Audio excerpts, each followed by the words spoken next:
हिमाचल प्रदेश के जिला बिलासपुर में 5000 फीट की ऊंचाई पर स्थित विश्व विख्यात शक्तिपीठ श्री नैना देवी में अगर जल्द पहाड़ों की खुदाई का कार्य बंद नहीं किया गया तो जोशीमठ की तरह आने वाले समय में यह धार्मिक स्थल भी भूस्खलन से समाप्ति की कगार पर आ जाएगा।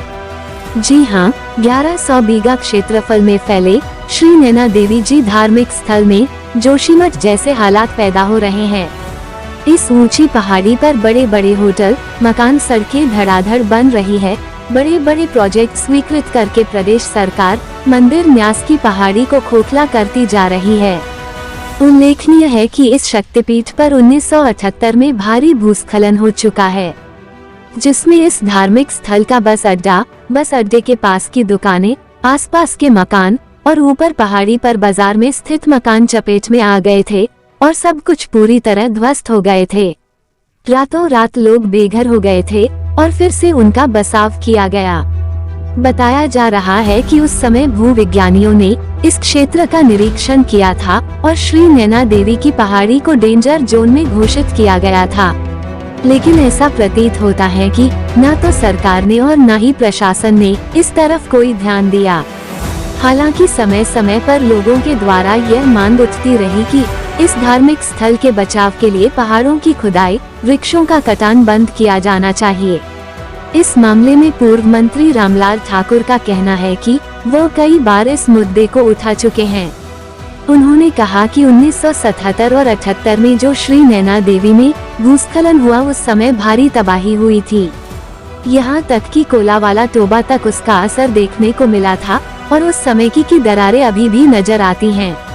रामलाल ठाकुर ने कहा कि उस समय भूवैज्ञानिकों ने यह रिपोर्ट दी थी कि यह पहाड़ी डेंजर जोन में है, लेकिन भाजपा की पिछली सरकार और जिला प्रशासन ने यहाँ पर बड़े बड़े प्रोजेक्ट पास करके इस पहाड़ी के लिए खतरा पैदा कर दिया है और लगातार इसकी खुदाई की जा रही है। बड़ी बड़ी चट्टानें जेसीबी मशीनों से बाहर निकाल दी है, जिससे अंदर अंदर यह पहाड़ खोखला होता जा रहा है। उन्होंने कहा कि मंदिर के आसपास की पहाड़ी से तो छेड़छाड़ बिल्कुल नहीं करनी चाहिए थी, लेकिन जिस तरह से पहाड़ी की खुदाई करके बड़ी बड़ी इमारतें बनाई जा रही हैं, उससे यहाँ पर जोशीमठ जैसे हालात पैदा होने वाले हैं। रामलाल ठाकुर यह भी कहा कि पहाड़ी से नीचे रेलवे का कार्य चल रहा है, उसमें सुरंगें बनाई जा रही है, जिससे भी आसपास के पहाड़ों को खतरा पैदा हो गया है। उन्होंने कहा कि कांग्रेस सरकार सत्तारूढ़ हो चुकी है और अब इस पहाड़ी पर सभी खुदाई के कार्यों को जल्द से जल्द बंद कर दिया जाए, ताकि माता रानी की पहाड़ी पूरी तरह से सुरक्षित रह सके और जोशीमठ जैसे हालात यहाँ पर पैदा ना हो। इस मुद्दे पर स्थानीय लोगों से जब बात की गई तो 1978 में भूस्खलन से तबाही का मंजर देख चुके एडवोकेट जिला कांग्रेस महामंत्री प्रदीप शर्मा का कहना है कि उनका पुश्तैनी घर जो कि श्री नैना देवी के बाजार में था, वह भूस्खलन में पूरी तरह ध्वस्त हो गया और उन्हें मकान छोड़कर ऊपर मंदिर के पास अपना बसाव करना पड़ा।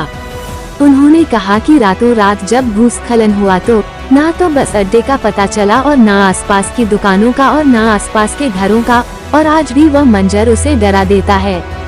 उन्होंने कहा कि उस समय भूवैज्ञानिकों की रिपोर्ट के अनुसार इस पहाड़ी से छेड़छाड़ नहीं करनी चाहिए थी, लेकिन जिस तरह से यहाँ पर निर्माण कार्य किए जा रहे हैं उससे कभी भी यहाँ पर जोशीमठ जैसे हालात पैदा हो सकते हैं। जबकि स्थानीय निवासी पूर्व मंदिर न्यासी पुजारी सीताराम शर्मा, प्रवेश कुमार, मनीष कुमार का कहना है कि श्री नैना देवी में पानी की निकासी भी सही नहीं है और जगह जगह पर पहाड़ी खिसक रही है। यहाँ तक कि वार्ड नंबर 3 में कई जगह स्लाइड जोन बने हुए हैं, लेकिन फिर भी इस पहाड़ी पर अतिरिक्त बोझ डालने का कार्य किया जा रहा है, जो कि यहाँ पर हालात और भी खराब कर सकता है। और आने वाले कुछ सालों में यहाँ पर जोशीमठ जैसे हालात पैदा होने वाले हैं। उन्होंने प्रदेश सरकार से मांग की कि यहाँ पर पहाड़ी की खुदाई, पेड़ों के कटान पर बिल्कुल रोक लगाई जानी चाहिए। मेरा पंजाब न्यूज के लिए नैना देवी से सुभाष चंदेल की रिपोर्ट। 78 के बाद तो थोड़ी सी स्टेबिलिटी भी आई थी, लेकिन ज़्यादातर जो भूस्खलन हुआ था ये 77 और 78 के बीच में हुआ था, और उसमें एक नैना देवी का हिस्सा, यहाँ तक कि जो नैना देवी टाउन है उसका हिस्सा भी जो है वो उस डेंजर जोन में मकान जो है वो स्लाइड होके चले गए थे। गवर्नमेंट ने उनकी रिहेबिलिटेशन का काम चलाया, उनको अल्टरनेटिव साइट दी, कईयों को दी, कईयों को नहीं मिली। लेकिन उसके बाद ये हुआ कि जब जियोलॉजिकल डिपार्टमेंट ने जो सर्वे किया, उस सर्वे के मुताबिक जो रिपोर्ट म्यूनिसिपल कमेटी में डिस्ट्रिक्ट एडमिनिस्ट्रेशन में पड़ी है, उन्होंने ये कहा था कि नैना देवी जो है वो उसका एक हिस्सा जो है वो डेंजर जोन में है। यहाँ पे कोई बड़ा जो है वो कंस्ट्रक्शन या मैं कहूँगा कि भूमि कटान जो है वो नहीं होना चाहिए, जिससे आने वाले समय में जो म्यूनिसिपल कमेटी नैना देवी है या उसके जो सराउंडिंग के एरिए में जो ग्राम पंचायत के एरिए हैं वहाँ पे उसका फ़र्क नहीं पड़ना चाहिए। जो पैसा पड़ा हुआ है उसको खाने के लिए पूर्व सरकार ने ये जो आधारशिलाएं रखी, उन आधारशिलाओं के बारे में मैंने पहले भी कहा कि इसकी जुडिशरी इंक्वायरी होनी चाहिए कि कारण क्या है कि जिस जगह को आपने अनसेफ डिक्लेयर किया हुआ है, लोग उजड़े हैं, टोपा तक उसका प्रभाव पड़ा था। आज कारण क्या है कि सरकार जो चली गई उन्होंने और मुख्यमंत्री जी वहाँ पे गए, डिस्ट्रिक्ट एडमिनिस्ट्रेशन कहाँ सोया पड़ा था, किसके इशारे पे सारे काम हुए, उसकी बाकायदा तौर पे जो है वो छानबीन होनी चाहिए कि इस प्रकार से जो अनसेफ जगह है वहाँ पे किस प्रकार से आपने 4 आधारशिलाएं रखी। इसकी मैं कहना चाहूँगा कि जुडिशरी इंक्वायरी हो ताकि सबको पता लग जाए कि कौन आदमी है जो नैना देवी के खजाने के ऊपर डाका डाल रहा है। आज जोशीमठ की बात हो रही है, मैं ये कहना चाहूँगा कि जोशीमठ में तो नीचे से और भी प्रोजेक्टों के काम चले हुए हैं, लेकिन हमारे यहाँ पे जो है ना रेलवे लाइन का काम है वो ठीक नैना देवी से नीचे है, 4 लेन का काम है वो और किनारे पे है। लेकिन जब आपकी इतनी बड़ी बड़ी टनल्स निकल रही है, रेलवे लाइन के साथ साथ जो टनल्स बन रही है, उसका प्रभाव भी नैना देवी के इस मंदिर और इस शहर के ऊपर और इस पहाड़ी के ऊपर पड़ेगा।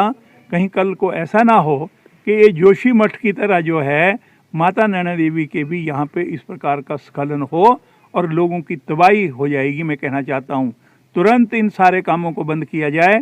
जय माता दी। नैना देवी में भी जोशीमठ जैसे हालात बन रहे हैं। 1978 से यहाँ पे बहुत बड़ा नुकसान हुआ था, जमीन धसी थी। अब कुछ जगह देखा जा रहा है कि जमीन वहाँ धीरे धीरे बैठ रही है।